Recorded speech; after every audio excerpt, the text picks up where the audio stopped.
নমস্কার, শিব শক্তি অ্যাস্ট্রো চ্যানেলে সকলকে স্বাগত জানাই। আশা করি সকলে আপনারা ভালো আছেন, ভালো থাকুন, সুস্থ থাকুন। আজকের ভিডিওর মূল আলোচনার বিষয় হচ্ছে শনিদেব বকরি হচ্ছেন, যার ফলে মেষ রাশি এবং লগ্নের জাতক জাতিকাদের ওপরে শনিদেবের এই বক্র গতির প্রভাব মূলত কিভাবে পড়বে সেই নিয়েই পুঙ্খানুপুঙ্খ আলোচনা আজকের ভিডিওতে আমরা করব। সেই সঙ্গে থাকছে নাক্ষত্রিক বিশ্লেষণ এবং সেই সঙ্গে প্রতিকার। অবশ্যই আপনারা ভিডিওটিকে শেষ পর্যন্ত দেখতে থাকুন।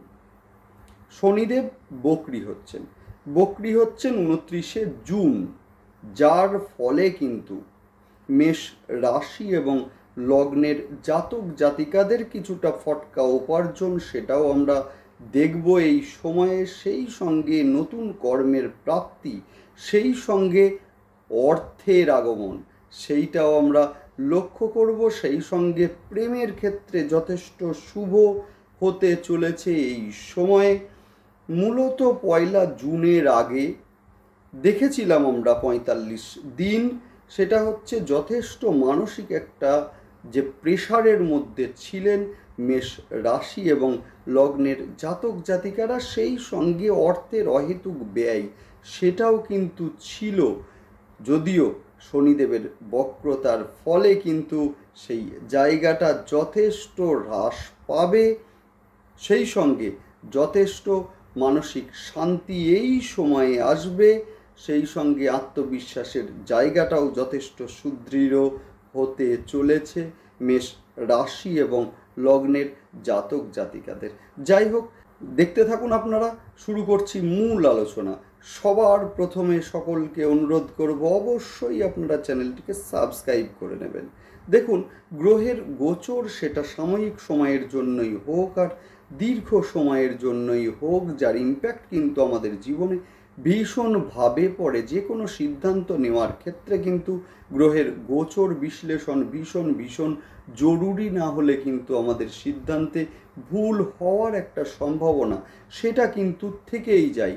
যদি আমরা গ্রহের গোচর বিশ্লেষণ করে সিদ্ধান্তগুলোকে নিতে পারি, তাহলে কিন্তু সিদ্ধান্তে ভুল হওয়ার সম্ভাবনা মূলত থাকবেই না, যার ফলে আমাদের জীবন হয়ে উঠবে সফলতাপূর্ণ। সুতরাং অবশ্যই আপনারা যে কোনো গুরুত্বপূর্ণ সিদ্ধান্ত নেওয়ার আগে গ্রহের গোচর অবশ্যই দেখুন। গ্রহের প্রতিটা গোচরের সঙ্গে সঙ্গে আমি আসি আপনাদের কাছে গ্রহের বিশ্লেষণ, যাতে আপনাদের পক্ষে সুবিধা হয়, সিদ্ধান্তগুলো নিতেও আপনাদের সুবিধা হয়। সেই কারণে অবশ্যই আপনারা চ্যানেলটিকে সাবস্ক্রাইব করে রাখবেন, যাতে প্রতিটা ভিডিওর নোটিফিকেশান আপনাদের কাছে সহজে পৌঁছে যায়। যাই হোক, শুরু করছি মূল আলোচনা।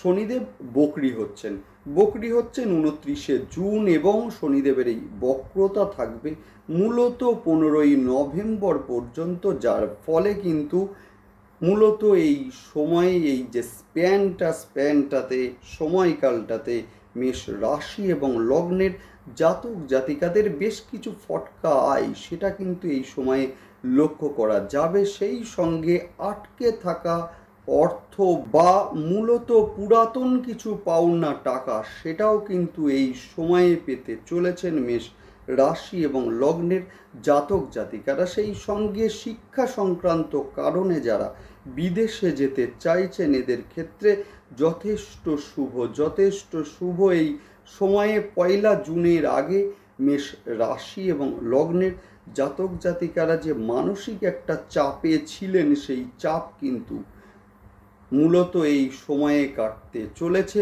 মেষ রাশি এবং লগ্নের জাতক জাতিকাদের।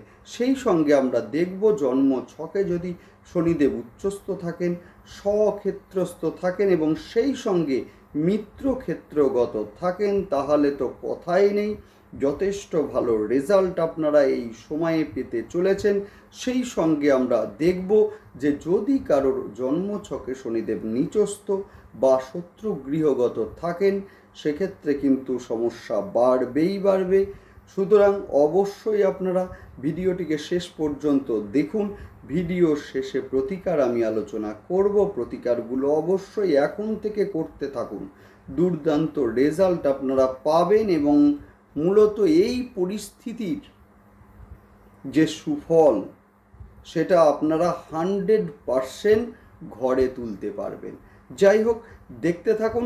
সেই সঙ্গে আমরা বলবো যে শনিদেব আপনাদের দশম স্থানের অধিপতি এবং সেই সঙ্গে একাদশ স্থানের অধিপতি বর্তমানে অবস্থান করছেন মূলত একাদশ ঘরে, যার ফলে কিন্তু দশম ঘরের রেজাল্ট এবং সেই সঙ্গে একাদশ ঘরের রেজাল্ট দুটোই কিন্তু আসবে, মিলিয়ে রাখবেন। মূলত নতুন কর্মের প্রাপ্তি এবং সেই সঙ্গে কর্মের স্থায়িত্ব নিয়ে যারা মূলত টেনশনে ছিলেন বা একটা চাপে ছিলেন, বর্তমানে কিন্তু সেই চাপটা অনেকটা হ্রাস অবশ্যই পাবে এবং সেই সঙ্গে কর্মের স্থায়িত্ব সেটাও কিন্তু অবশ্যই আসবে আপনাদের। দেখুন, বকরি শনিদেব, এই যে বারবার আমরা বলছি বকরি শনিদেব, বকরি শনিদেব বিষয়টা কি? বিষয়টা হচ্ছে যে কোনো গ্রহের তিনটে করে গতি আছে। একটি হচ্ছে মার্গী গতি, একটি হচ্ছে অতিচারী গতি, আর একটি হচ্ছে বকরি গতি। মার্গী গতি হচ্ছে সাধারণত গ্রহরা যদি নিজের স্পিডেই নিজের গতিতে ঘুরতে থাকে সেটাকে আমরা বলবো মার্গী গতি। সেই সঙ্গে অতিচারী গতি হচ্ছে যদি নিজের স্পিডের থেকে বেশি স্পিডে ঘোরে সেটাকে আমরা বলবো অতিচারী গতি। আর বকরি গতি হচ্ছে যদি কোনো গ্রহ পিছিয়ে যায় বা পেছনের দিকে অগ্রসর হয়। এখন বিষয় হচ্ছে আদৌ কি গ্রহরা পেছনের দিকে অগ্রসর হয়? দেখুন, একটা উদাহরণের সাহায্যে আমরা একটু বুঝে নিই বিষয়টা। সেটা হচ্ছে মূলত একই স্পিডে দুটি গাড়ি রাস্তা দিয়ে চলছে।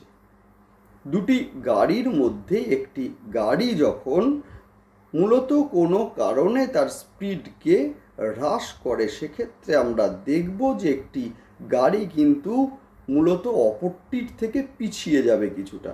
সেইটাই হচ্ছে বকরি গতি। মার্গীর থেকে বকরি গ্রহের ফল দেওয়ার ক্ষমতা কিন্তু ভীষণ প্রম্পট, জেনে রাখতে হবে।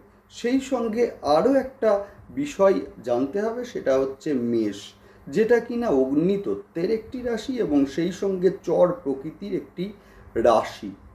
নিজের লক্ষ্যে স্থির, যথেষ্ট রোম্যান্টিক হয়ে থাকে এবং যথেষ্ট ভ্রমণ প্রিয়, অ্যাডভেঞ্চারাস হয়ে থাকে। নিজের লক্ষ্যে স্থির, যে সিদ্ধান্ত নেবে সেটা কিন্তু করবে। হঠাৎ করে রেগে যাওয়ার একটা যে টেন্ডেন্সি সেটা কিন্তু এদের মধ্যে আছে। সুতরাং বকরি শনিদেবের এই যে প্রভাব, সেই প্রভাবের ফলে আমরা দেখব যে মূলত দশম স্থান যার অধিপতি হচ্ছেন শনিদেব, সেই সঙ্গে একাদশ স্থানের অধিপতি হচ্ছেন শনিদেব, যিনি অবস্থান করছেন স্বক্ষেত্রে অর্থাৎ একাদশ ঘরে। দশম ঘরও ওনার স্বক্ষেত্র, কিন্তু মূলত কুম্ভের ঘরে শনিদেব কিন্তু ভীষণ কমফর্ট ফিল করেন।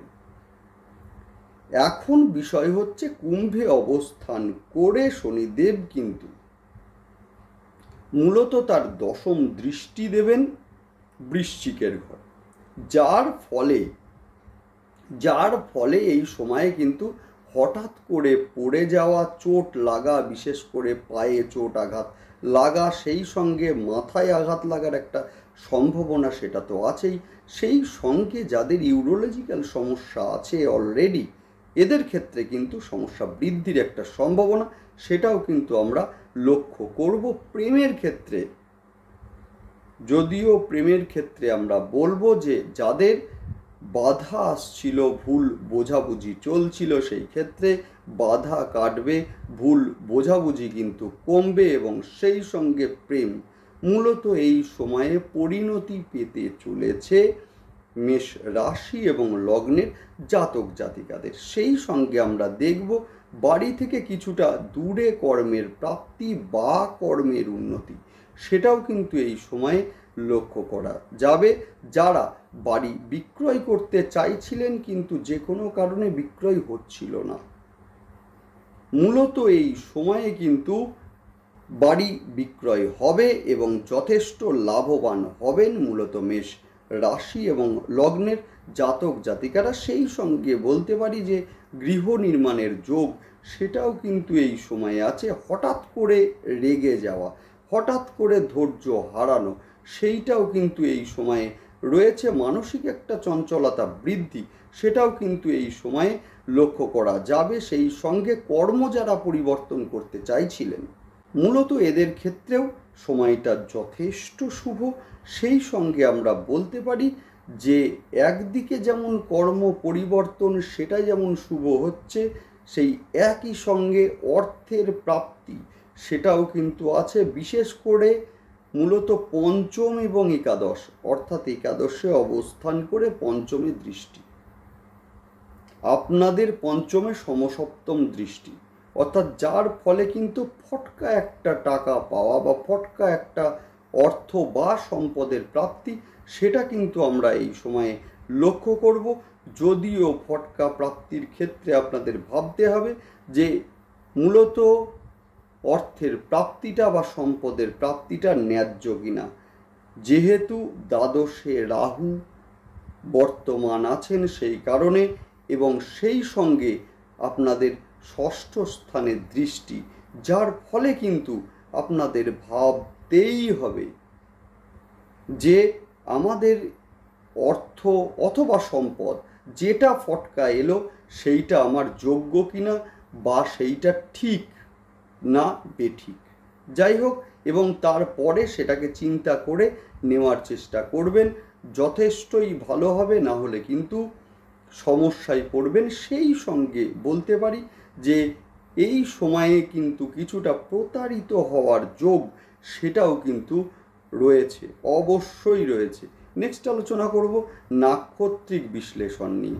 অশ্বিনী নক্ষত্রের জাতক জাতিকাদের ক্ষেত্রে বলবো, যারা লোন নিয়ে বাড়ি করবেন ভাবছেন এদের ক্ষেত্রে কিন্তু যথেষ্ট শুভ। হয়তো অনেক দিন তারা চেষ্টা অন্তত করেছেন, কিন্তু যে কোনো কারণে বাধা এসেছে, হয়নি। এবার কিন্তু লোনের প্রাপ্তি হবে এবং অবশ্যই তাদের আশা সফল হবে। সেই সঙ্গে এই সময়ে কিন্তু কিছুটা প্রতারিত হওয়ার একটা সম্ভাবনা সেটাও কিন্তু রয়েছে। রোগ সংক্রান্ত বিষয়ে অর্থের ব্যয় সেটাও কিন্তু এই সময়ে লক্ষণীয়। সেই সঙ্গে শত্রুতা বৃদ্ধি, বিশেষ করে কর্মস্থলে শত্রুতা বৃদ্ধি সেটাও কিন্তু এই সময়ে লক্ষ্য করা যাচ্ছে। নেক্সট আলোচনা করব ভরণী নক্ষত্রের জাতক জাতিকাদের ক্ষেত্রে অর্থপ্রাপ্তির যোগ এই সময়ে কিন্তু রয়েছে। সেই সঙ্গে কিন্তু বিবাহ যাদের আটকে যাচ্ছিল বা বাধাপ্রাপ্ত হচ্ছিল এদের ক্ষেত্রে কিন্তু বিবাহ সম্পূর্ণ হবে মূলত ভরণী নক্ষত্রের জাতক জাতিকাদের। নেক্সট আলোচনা করব কৃত্তিকা নক্ষত্রের জাতক জাতিকাদের। কৃত্তিকা নক্ষত্রের ক্ষেত্রে বলবো শিক্ষার্থীদের ক্ষেত্রে সময়টা যথেষ্ট শুভ। শিক্ষার এবং কর্মের কারণে যারা বিদেশে যেতে চাইছিলেন এদের ক্ষেত্রে কিন্তু অবশ্যই আশা পূরণ হবে এই সময়ে। সেই সঙ্গে কিন্তু আঘাত প্রাপ্তির একটা সম্ভাবনা সেটাও কিন্তু রয়েছে। ফাটকা অর্থ আসার সম্ভাবনা সেটাও কিন্তু এই সময়ে রয়েছে। তবে ফাটকা অর্থ গ্রহণের আগে অবশ্যই আপনারা ভেবেচিন্তে তবে গ্রহণ করবেন।